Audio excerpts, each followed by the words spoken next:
Bonjour, dans ce nouveau rendez-vous de l'opinion, aujourd'hui nous avons rendez-vous avec le ministre britannique Lord Ahmad, donc chargé des relations avec l'Asie et du Commonwealth, qui va nous parler des relations maroco-britanniques. Restez avec nous.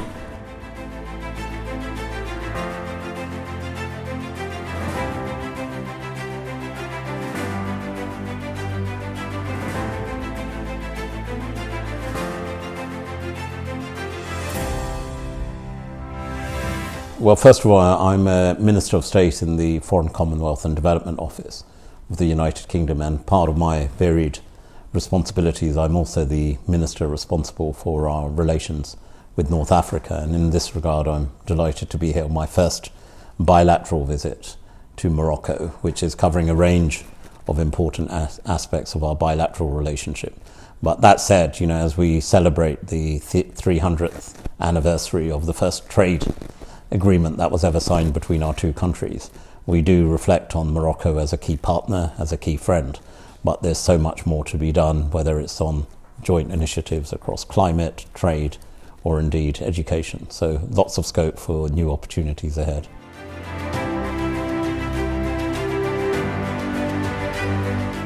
Well, I think, the meetings have already, and I've alluded to the fact, I think we need concerted action and collaboration on important issues of sustainable development. How do we look towards the shift in what is a ever-changing and challenging world? The war in Ukraine has meant that issues of energy prices, the issue and the impact on food pricing, particularly across North Africa, have had a major impact. So we had a very constructive exchange on innovative ways of working on how we can strengthen collaboration, sharing of technical expertise when it comes to issues of sustainability.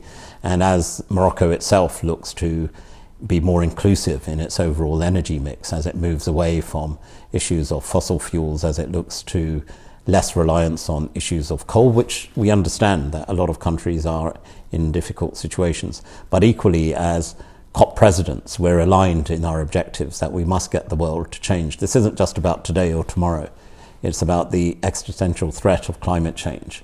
And it's important that we work together, collaborate together to see how we can strengthen the move towards sustainable forms of energy. And in that regard, whether it's green hydrogen, whether we explored issues of greater collaboration on wind, both onshore and offshore in particular, there are new opportunities. And certainly, those meetings are important. And equally, the meetings we had across higher education, again, underline the importance of the strong collaboration we can have in this sphere. Morocco has an incredible resource, its people and its youth.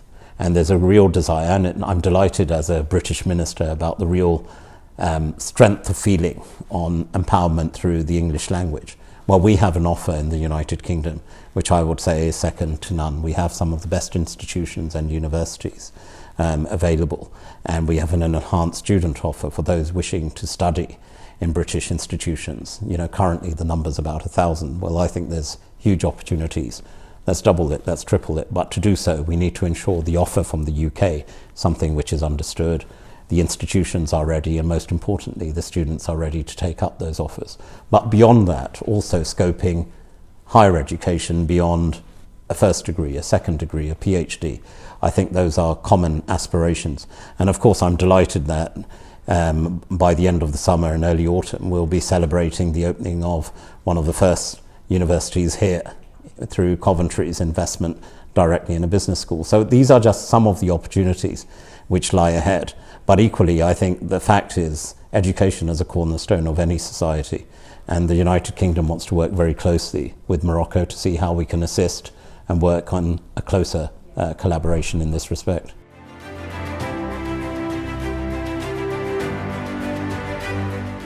Well, I think what we've faced since 2019, and the back end of course, we've been through a challenging pandemic of a global nature, which has probably changed also what could have been achieved in the last few years. But this is a new dawn, a sort of beginning. I think me being here is demonstrable of the importance we attach to Morocco, and I've already alluded in my earlier answers to questions with some of the meetings I've already had.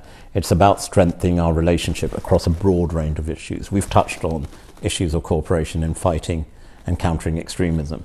I've touched upon the importance and collaboration and partnership working when it comes to addressing climate change and collaboration on more of the green agenda and sustainable development. I've talked about the importance and pivotal role of education to Morocco, to the United Kingdom. And these are but three aspects. I think, there's that old phrase, the world is your oyster, and I think that very much defines the opportunities that lie ahead between what we can do here in Rabat, what we can do over there in London, and actually bringing not just the two capitals together in terms of governments, but how you bring the two countries together. And that's why people-to-people links, whether it's in education or whether it's in trade or sharing experiences and insights on climate, I think they provide very strong fundamentals to how we can take our prospering relationship even further.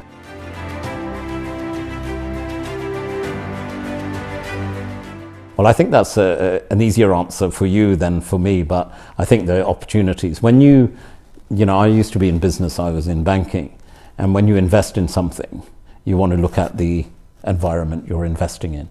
Are the conditions that are currently prevailing in Morocco reflective of anyone wishing to invest in a given country? Is it stable? Yes. Is there security? Yes. Is there opportunities in terms of new business, both within country and accessibility elsewhere? We have an incredible tourist trade with Morocco, and that found quite often is the foundation of how people see Morocco and the United Kingdom. But I've already illustrated the opportunities that lie beyond, and the fact that I've stated them at least a couple of times during the course of our conversation demonstrates what we believe is the opportunity that Morocco presents.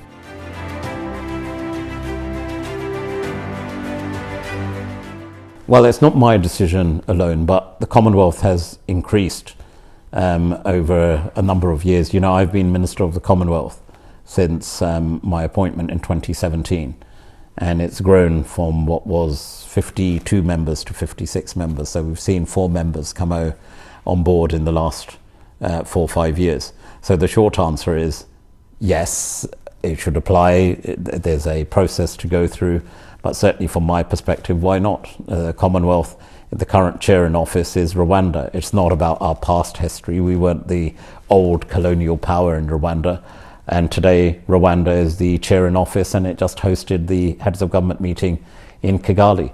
So there are opportunities. Is there an advantage? Yes, there is. There's something we term the Commonwealth advantage. And actually it's brought together by an investment Morocco wants to make in the English language. And it's been shown because of common systems, common practices, common contracts, the ability of and the cost of doing business between a Commonwealth business or a Commonwealth country to Commonwealth country, a Commonwealth business within a Commonwealth country, is it reduces costs by about 19-20%. Why? Because there's a common platform you're sharing. And the fundamental elements to that is language and education. So the trajectory is moving in the right way.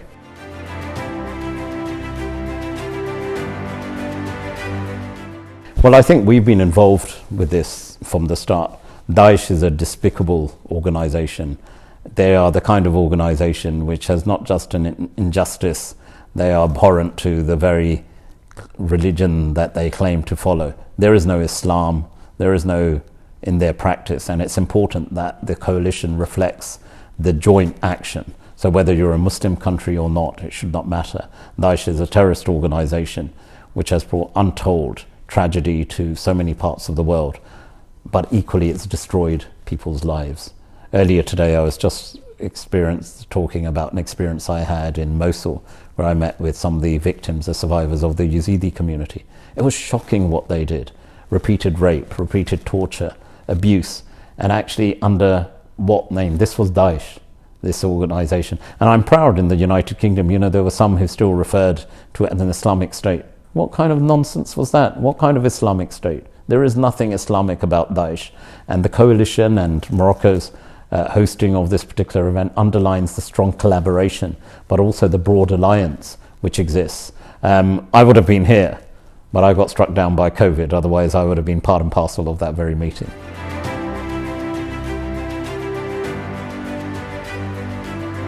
I think freedom of religion or belief and faith is an important priority for the United Kingdom. It's an important priority for me.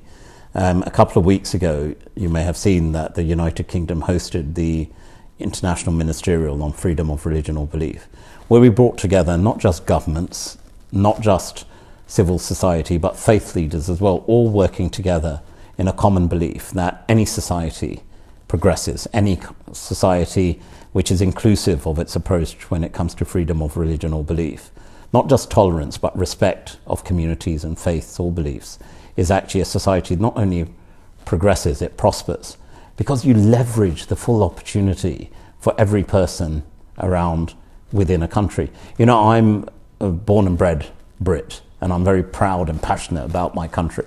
You know, we've got the, whenever it's on the football field or on the cricket field, although we've got to get Morocco playing cricket as well, so that's another area of collaboration on sport. But nevertheless, it's an important way of how we bring people together.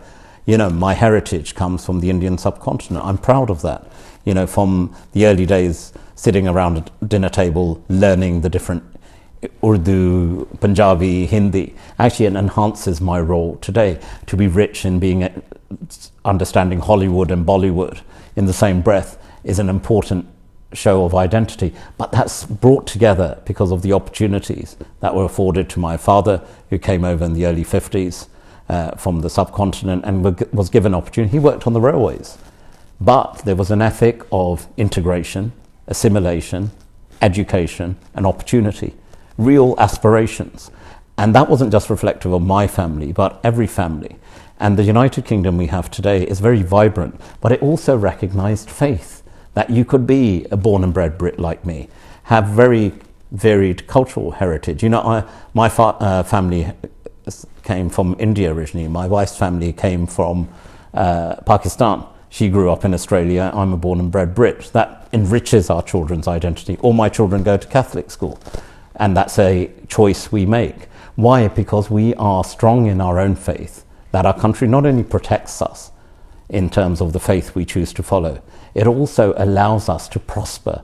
When you look at the United Kingdom today, there are not just churches, there are mosques, there are mandirs, there are synagogues. You know, you name the religion, you name the community. We've probably got a small community or not, or indeed a large community of that particular denomination or religion in the United Kingdom. And that's a cause for celebration. But within all of that is a real unity of purpose, that it's the nation, our United Kingdom, which pulls us together. So it doesn't matter what background, what religion, what community, what culture. Actually, when you leverage the full opportunity of people within a country, it allows a country to prosper. And what I've seen here in Morocco is a shared ambition on seeing and recognizing the importance of faith and the role it plays.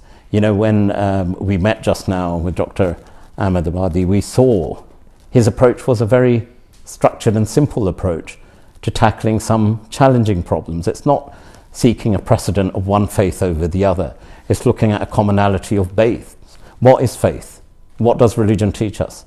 It teaches us to establish a relationship between yourself and God, whatever name you may associate with God.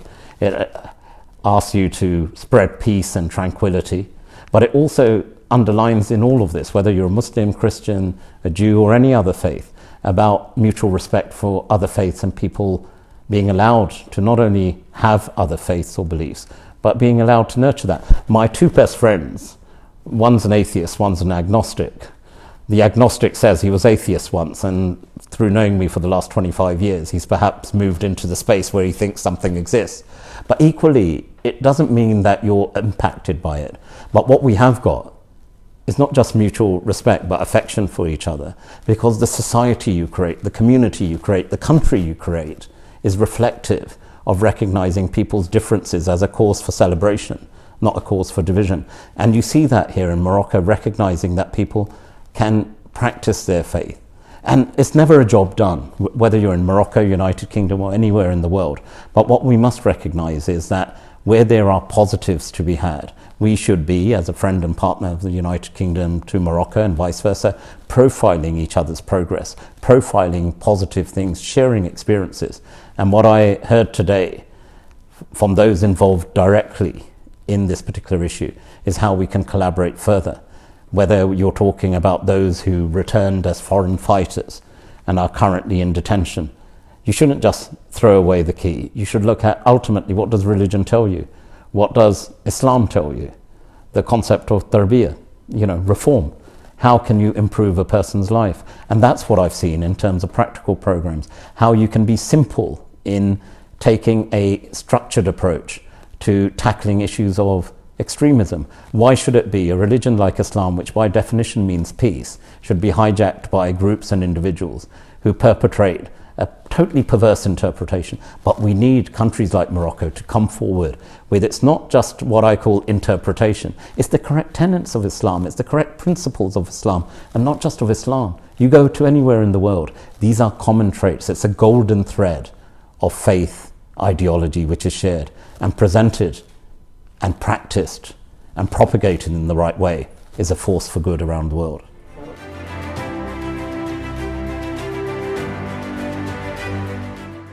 Well, I think I've already alluded to that. Practical suggestions.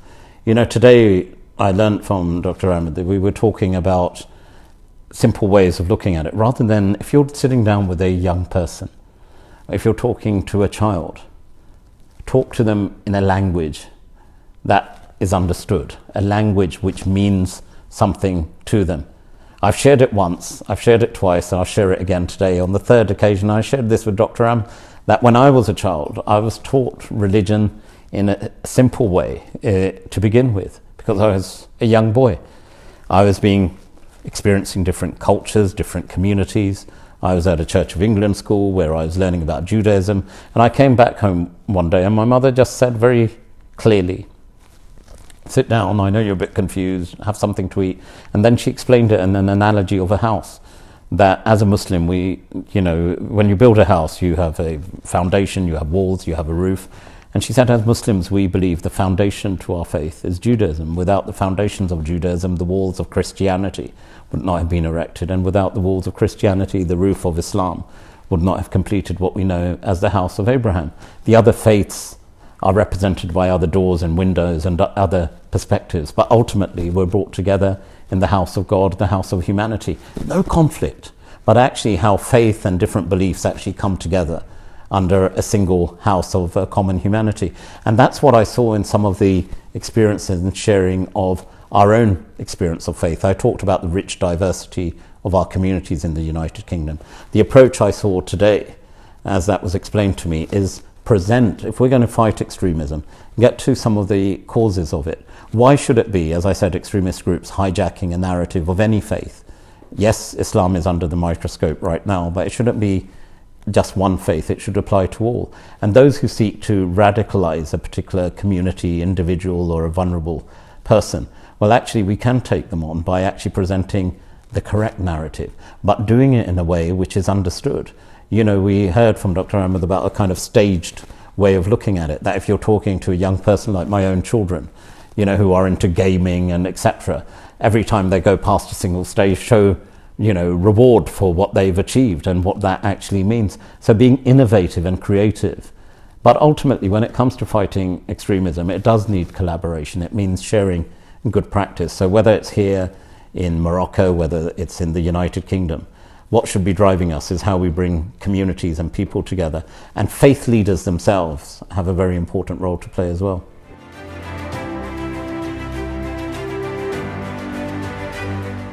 Well, again, I think Imam training is important. We have various initiatives, including those with Al-Azhar, for example, as well, where we have invested quite specifically in Imam training, and I know that's undertaken here. But again, as Dr. Ahmad Abadi said to me, and I think it stayed with me, he said, how many people ultimately day in, day out are going to a mosque? Anywhere in the world, you hope people will. But he said, and those imams who are trained right, and of course we can look at closer cooperation and working, but how many people do they actually reach from that khutbah they may deliver on Jummah? Actually, let's change that slightly and say, how can you extend that scope? And that's where these other elements play in as well, how you can actually ensure not just an imam alone. That's not going to resolve the situation. It's part and parcel of finding the solution. But also we look to within community leaders, within families. And fundamentally, my own experience and insight, and I think it shows here in Morocco, elsewhere in the world. It starts at home. You know, if you're told the basic notion and taught, and it's integrated, it's instilled in you, it becomes part of your being, of respect for an individual, respect for your fellow human being. That's what every faith teaches. And every time faith becomes complicated, I'm very clear. My late father always used to say this to me: it's not the fault of the faith, it's often the problem with the person, because they're seeking to try and twist it or interpret it in a way which is making it far too complicated. Faith is also an evolution. We're all on different journeys during our life. You know, la iqra fi din, you know, in the Holy Quran, about there is no compulsion in religion. You can't force a faith on someone. And if you are a person of faith, if you believe that passionately in your core, that you can't force faith, you can't force anything. So let's start with some real fundamentals of common respect, common shared humanity, and building cohesion within communities. And they are part and parcel. Imam training is part of it, but it's not the single thing which will change or transform the challenge and fight against extremism.